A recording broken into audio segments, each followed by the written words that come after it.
Welcome back to my channel. This is Miller, Maryland. Today we're going to be talking about Mount Everest. If there's one thing we all know about Mount Everest, it is the highest point on Earth, at almost 30,000 feet high or about 8,800 meters. And because of that, it attracts special attention. By climbing Mount Everest, one would essentially be on top of the world, a supposed testament to all that humans can achieve, a triumph, if you will, over nature.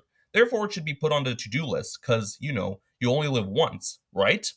Well, I'm here to tell you that if you're ever in a position where you have climbing Mount Everest on your to do list, I would cross it off immediately. Because if you look beyond all the glamour and romanticization of human domination over nature, you're going to find that climbing Mount Everest is far from how it's portrayed. In fact, dare I say, it would be better to build and operate a computer in 1 minute than to climb Mount Everest.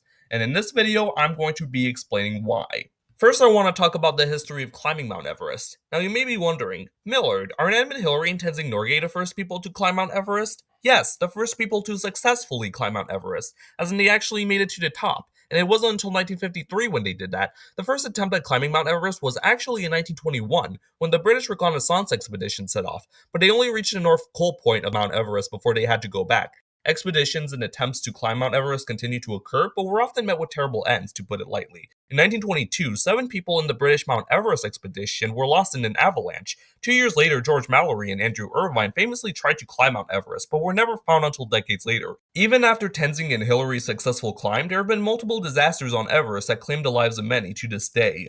Given the history of climbing Mount Everest, it should be obvious that overtaking this beast is not going to be an easy feat. But if you're up for the challenge, there are a lot of things you still need to consider, and I'm going to walk you through all of it. For starters is the cost. Climbing Mount Everest can cost you roughly $50,000 or up to $100,000 if you're on an expedition, and this cost includes permits, gear, oxygen tanks, travel, and insurance. The cost alone will turn off a lot of people, but let's say you are that rich and are willing to take the risk. Well, climbing Mount Everest is not only expensive, but extremely time consuming. You can expect to spend about 2 months of your life climbing Mount Everest, so that will require a lot of planning. And you better do it in the spring, since it's safest to do it around that time. Climbing Mount Everest is time consuming, so here's what you can expect during your expedition. First is your trek up to the 17,500 feet high Everest Base Camp, which will take up to 2 weeks. There you will spend 3 more weeks adapting to altitude levels. There's no internet or Wi-Fi, so you're basically communicationless.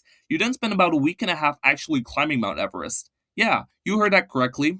You spend more time adjusting to altitude levels than actually climbing the mountain. That says a lot, quite frankly. While climbing Mount Everest, you are met with a whole lot of dangers that are just thrown at your face. In fact, if anything, the mountain is trying to eliminate you the entire time you climb it. You could fall off the mountain, you could fall into the mountain could fall on you. It's insane, and it takes a serious toll on you. For example, you can experience multiple altitude illnesses that could be life-threatening, such as high altitude pulmonary and cerebral edema, both of which can have a negative impact on you. And it's not just that, your oxygen intake can be impacted due to climbing Mount Everest. As we all know, humans need oxygen to survive. At a certain point, climbing Mount Everest will take a serious toll even with oxygen tanks behind your back. It gets worse when you get to the death zone, reaching 26,200 feet or 8,000 meters. This is where atmospheric pressure drops to below what humans are typically comfortable with. This can seriously and negatively impact your judgment and coordination, and that can be fatal.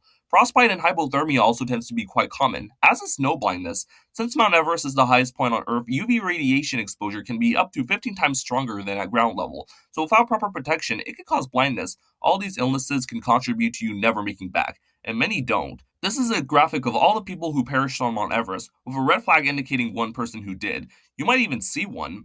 Moving beyond that, I want to talk about the Sherpas because when you climb Mount Everest, you in a way exploit them. Now, what am I talking about? The Sherpa are a Tibetan ethnic group that inhabit the Himalayas, so they are very well aware of the dangers. If you make a trek to Mount Everest, chances are you're going to be guided by Sherpas, and they deal with a lot. They would end up carrying loads, setting up safety ropes, and navigating Everest terrain before you even start. And they do all this with lower pay and attention than people who trek Mount Everest. That's something to consider. Lastly is the environmental damage done to the mountain. Obviously, it attracts a lot of visitors every year, and with visitors comes garbage. That's right, lots of garbage has been left on the mountain and has been accumulating for years. The problem was so bad that in 2014, a new law was passed that mandated those who climb Mount Everest take their garbage with them. Yeah, it reached that point. Mount Everest is the tallest mountain on Earth, and therefore being on top of it would mean being on top of the world. I know Everest has attracted a significant amount of appeal because of its height and human adventurous nature, but in all honesty, it really isn't something that is worth it. When you factor in all the dangers and risks climbing the mountain poses, it kind of feels like putting your life in jeopardy just to show off. While ambition is a good trait, like everything else, it's a double edged sword, and Mount Everest is proof of that. In short, climbing Mount Everest is just simply not worth it. So, anyways, thanks for watching. This is Miller, Maryland. I hope you have a great day, and I'll see you next time.